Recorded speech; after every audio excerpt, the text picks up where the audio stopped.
اعوذ باللہ السمیع العلیم من الانسان المفسدین الرجیم بسم اللہ والحمد للہ رب العالمین الرحمن الرحیم علی کل شیء قدیر الحمد للہ رب العالمین الرحمن الرحیم مالک یوم الدین الصلاۃ والسلام علی نبی الکریم احسن الکلام کلام اللہ، احسن سنت سنت رسول اللہ، احسن ولایت ولایت اولیاء اللہ، لا خوف علیہم ولا هم یحزنون، صدق اللہ العظیم۔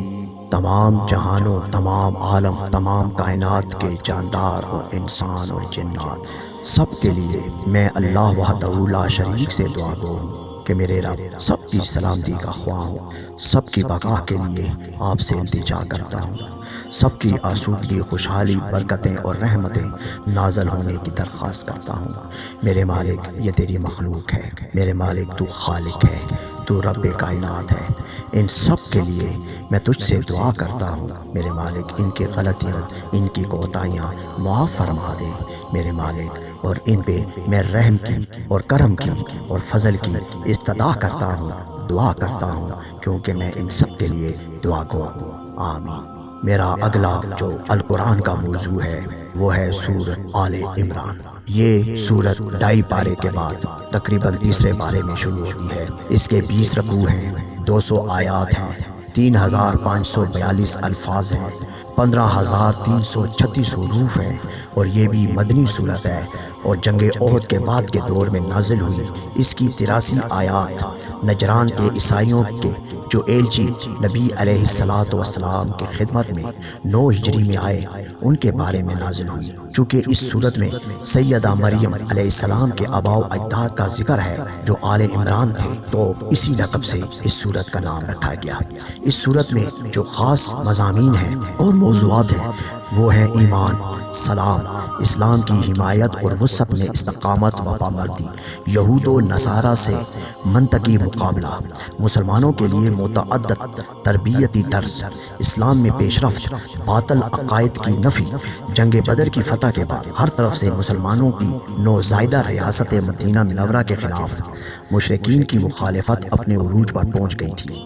ہجرت کے بعد یہودی قبائل سے کیے گئے معاہدوں کا یہودیوں نے قطعاً پاس نہ کیا اور ان کی شرارتیں عروج پر پہنچ گئیں۔ بنی قیقاع کے یہودیوں سے جنگ کرنی پڑی، جس سے اطراف کے یہودی اور بھڑک اٹھے اور انہوں نے مشرکین سے ساز باز کر کے خطرات میں اضافہ کر دیا۔ بدر کی جنگ کے صدمے کے بعد قریش نے 1 سال کے اندر 3000 کے لشکر کے ساتھ پھر حملہ کیا، جس کی وجہ سے احد کے مقام پر جنگ ہوئی۔ جنگ احد میں مسلمانوں کو شکست ہوئی، اس میں منافقین کا حصہ بھی تھا اور مسلمانوں کی کچھ اپنی کمزوری تھی، لہٰذا اس جنگ کے بعد کا تبصرہ اور مسلمانوں کی کمزوریوں کی نشاندہی اور اصلاح کے سلسلے میں ہدایات ان آیات میں نازل ہوئی۔ سورت آل عمران کا آغاز الف لام میم سے ہوتا ہے اور ارشاد باری تعالیٰ کہ اللہ وہ زندہ و جاوید ہستی ہے جو نظام کائنات کو سنبھالے ہوئے ہے، حقیقت میں اس کے سوا کوئی اور خدا نہیں ہے، کوئی دوسرا الہ نہیں ہے۔ نبی علیہ السلام سے کہا گیا کہ اے میرے نبی، یہ کتاب جو تم پر نازل کی گئی حق لے کر آئی اور ان کتابوں کی تصدیق کر رہی ہے جو اس سے پہلے نازل ہوئی۔ اس سے پہلے اس مقصد ہدایت کے لیے تورات اور انجیل نازل ہو چکی ہیں، حق اور باطل کا فرق دکھایا جا چکا ہے۔ اب جو لوگ اللہ کے فرامین سے انکار کریں گے ان کو سزا ملے گی۔ وہ طاقت کا مالک، برائی کا بدلہ دینے والا اور زمین و آسمان کی ہر چیز سے باخبر ہے۔ وہ ماؤں کے پیٹوں میں تمہاری صورت جیسی چاہتا ہے بناتا ہے۔ اب حکم خداوندی ہو رہا ہے کہ اے میرے نبی علیہ السلام، جو کتاب نازل کی جا رہی ہے اس میں 2 طرح کی آیات ہیں، محکمات جو کتاب کی اصل بنیاد ہے، اور دوسری متشابہات۔ اب محکمات کیا ہیں؟ یعنی وہ آیات جن کی زبان بالکل صاف ہے اور جن کا مفہوم تعین کرنے میں کسی اشتباہ کی گنجائش نہیں، جن آیات کے الفاظ معنی اور مدعا پر صاف اور صحیح دلالت کرتے ہیں۔ یہ آیات آیات قرآن کی اصل بنیاد ہے۔ اس میں دعوت اسلام، عبرت، نصیحت، رائے راست کا تعین اور دنیا کے بنیادی اصول بیان کیے گئے ہیں۔ عقائد ہیں، عبادات ہیں، اخلاق ہے، فرائض ہیں، امر و نہی کے احکامات ہیں، اور جو متشابہات سے مراد وہ آیات ہیں جن کے مفہوم میں اشتباہ کی گنجائش ہے، یعنی کہیں چیزوں کو مبہم چھوڑا گیا، لہٰذا ان کو بھی مبہم ہی چھوڑ دو۔ اس کے بعد نفس اور چند روزہ زندگی کے عارضی ٹھکانے کے متعلق کچھ آیات ہیں جن میں تقویٰ کی تلقین کی گئی ہے اور صابر اور راست باز لوگوں کو جنت کی بشارت دی گئی ہے۔ نماز شب اور رات کے آخری گھڑیوں میں اللہ وحدہ لا شریک سے مغفرت کی دعا مانگنے کو کہا گیا ہے۔ وحدانیت اور دین اسلام پر قائم رہنے کی ہدایت ہے۔ اللہ کے احکامات اور رسول علیہ الصلوۃ والسلام کی پیروی نہ کرنے والوں کو عذاب کی نوید سنائی گئی ہے۔ یہودیوں کے ان عقائد کی جن کے ذریعے انہوں نے خود کو خدا کا چہیتا سمجھ رکھا تھا، ان کے عقیدے کے مطابق وہ اس خیال خام میں مبتلا تھے، اب ہم خواہ کچھ کریں جنت ہماری ہے، ہم فلاں کی اولاد ہیں، ہم فلاں کی امت ہیں، بلا دوزخ کی آگ کی کیا مجال کہ ہمیں چھو جائے۔ اس قسم کے باطل نظریات و خیالات نے ان کو اتنا بے باک کر دیا تھا کہ وہ سخت سے سخت جرائم کا کھلم کھلا ارتکاب کرتے اور ذرا بھی اللہ کے خوف سے نہ ڈرتے۔ ان آیات میں ان کے ان عقائد پر کہا گیا ہے کہ قیامت کے دن ان سب باتوں کا حساب ہوگا۔ پھر قرآن کے خوبصورت اسلوب کی نشانی ان چند آیات میں ہے۔ کہو اللہ یا مالک الملک، جسے تو چاہے حکومت دیتا ہے اور جس سے چاہے چھین لیتا ہے، تو جسے چاہے عزت بخشتا ہے اور جسے چاہے ذلیل کر دیتا ہے، بھلائی تیرے اختیار میں ہے، بے شک تو ہر چیز پر قادر ہے۔ رات کو دن میں پروتا ہوا لے آتا ہے اور دن کو رات میں، بے جان میں سے جاندار کو نکالتا ہے اور جاندار میں سے بے جان کو، اور جسے چاہتا ہے بے حساب رزق دیتا ہے۔ اب اطاعت رسول علیہ الصلوۃ والسلام پر زور دیا گیا ہے کہ ان کے ساتھ ہی دوسرا خطبہ شروع ہوتا ہے۔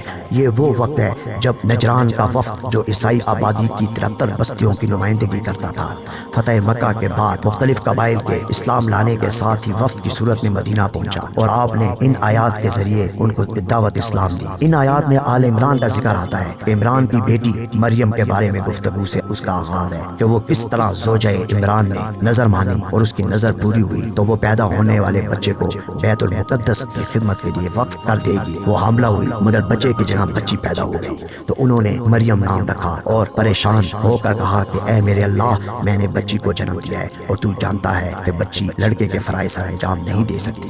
اب خالق کائنات نے اس بچی کو اس روحانی اور مانوی عبادت کے لیے قبول کر لیا۔ مریم زکریا علیہ الصلوۃ والسلام کی سرپرستی میں پروان چڑھی اور پرہیزگاری اور معرفت میں اس طرح مستغرق ہوئی کہ اس دور کے ہر پارسا سے سبقت لے گئی۔ زکریا علیہ الصلوۃ والسلام ان کے پاس آئے تو طرح طرح کے غذائیں بڑی دیکھ کر پوچھتے یہ کہاں سے آئی؟ وہ کہتی یہ میرے اللہ کی طرف سے ہے، وہ جسے چاہتا ہے بے حساب رزق دیتا ہے۔ زکریا علیہ الصلوۃ والسلام کی بیوی اور بی بی مریم علیہ السلام کی والدہ آپس میں بہنیں تھیں، اتفاق سے دونوں بانج تھیں۔ جب مریم کی ولادت ہوتی ہے تو زکریا علیہ السلام نے اس پاکیزہ ہستی کی حیران کن خصوصیات کو دیکھ کر آرزو کی کہ ان کو بھی اس جیسی پاکیزہ اولاد نصیب ہو، تو دعا کرتے ہیں رب ہب لی من لدنک ذریۃ طیبۃ انک السمیع الدعاء، اے میرے رب تو اپنے پاس سے مجھے ایک نیک پاک بیٹا عطا فرما، انک السمیع الدعاء تو ہی دعاؤں کا سننے والا ہے۔ محراب میں کھڑے ہو کر جب زکریا یہ دعا کرتے ہیں تو اللہ فرماتا ہے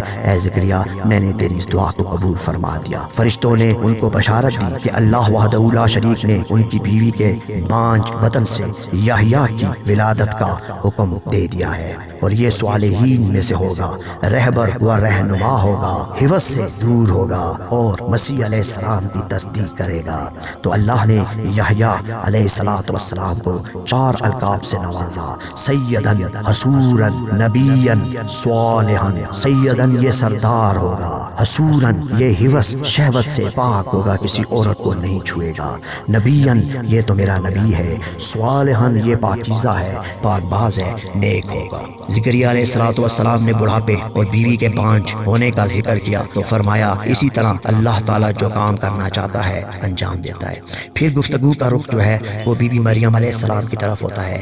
اذن الہیہ ہوا کہ اے مریم خدا نے تجھے چنا، پاک کیا اور تمام جہان کی عورتوں پر برتری دی۔ اے مریم علیہ السلام اس کے لیے اپنے خدا کے سامنے خضوع کرو، سجدہ بجا لاؤ اور رکوع کرو۔ جب مریم علیہ السلام کی والدہ اپنے وعدے کے مطابق بی بی مریم کو بیت المقدس کی خدمت کے لیے وقف کرنے لائی تو بنی اسرائیل کے علماء اور بزرگوں میں سے ہر ایک کی خواہش تھی کہ وہ اس بزرگ خاندان کی اس بچی کی سرپرستی کرے، لہٰذا قرآن اندازی کی گئی، لکڑی کی قلموں پر نام لکھ کر نہر میں ڈالے گئے، جو ڈوب جاتی اسے چھوڑ دیا جاتا اور جو سطح پر آپ خود بخود رہ جاتی اس لکڑی کو نکالا جاتا۔ تو قرآن فال میں زکریا علیہ السلام کا نام ہمیشہ آتا رہا۔ بی بی مریم کو وہ وقت یاد کرایا جا رہا ہے کہ جب ان کو بشارت دی گئی کہ اللہ انہیں ایک بچہ دے گا جس کا نام مسیح عیسیٰ ابن مریم ہوگا، وہ دنیا اور آخرت میں مقام و عظمت کا مالک ہوگا، وہ بارگاہ الہی میں مقربین میں سے ہوگا۔ جناب مریم علیہ السلام نے کہا پروردگار یہ کیسے ہو سکتا ہے جبکہ کسی بشر نے مجھے چھوا تک نہیں؟